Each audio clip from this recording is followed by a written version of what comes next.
हम डंके की चोट कह रहे 27% आरक्षण के लिए हम निश्चित रूप से देने वाले हैं। हमने कहा जनरल कैटेगरी का 10% हो, एससी हो, एसटी हो, ओबीसी हो, सभी के लिए हमारे मन में भाव बराबर है।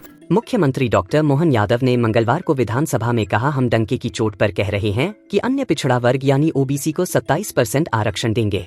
जल्दी से जल्दी कोशिश करेंगे कि 13% आरक्षण जिन्हें मिला है उन अभ्यर्थियों को हक के आधार पर नौकरी मिले और योग्यता के आधार पर उनका चयन हो।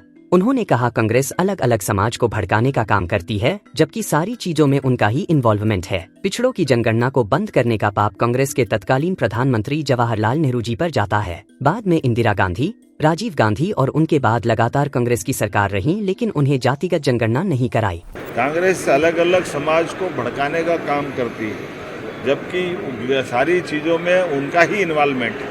पिछड़ों की जनगणना को बंद करने का पाप कांग्रेस की सरकार के तत्कालीन प्रधानमंत्री जवाहरलाल नेहरू जी पे जाता है।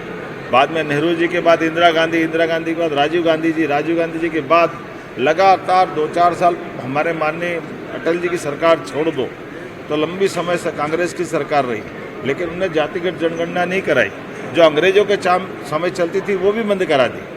2011 में जनगणना की जोर शोर से बात कही, उसके रिकॉर्ड सबके सामने नहीं लाए।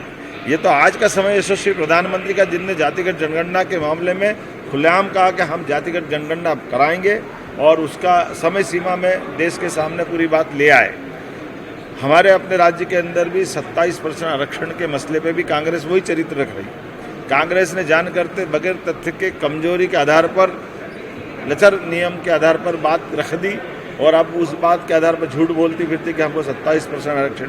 हम डंके की चोट कह रहे 27% आरक्षण के लिए हम निश्चित रूप से देने वाले हैं और हमारे कई विभागों के अंदर जहां स्टे नहीं था हमने 27% ऑलरेडी आरक्षण दे दिया है।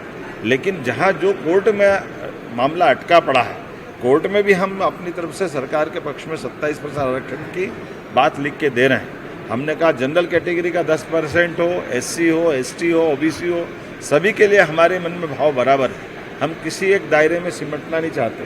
सरकार सभी वर्गों के कल्याण के लिए है और इसलिए जो 13% अभी ओबीसी आरक्षण जो कोर्ट में भी लंबित है, हम जल्दी से जल्दी कोशिश करेंगे कि वो 13% आरक्षण जिनको मिला ऐसे अभ्यर्थियों को भी उनकी अपनी हक के आधार पर उनको नौकरियां मिले, उनके अपनी योग्यता से उनका चयन हो।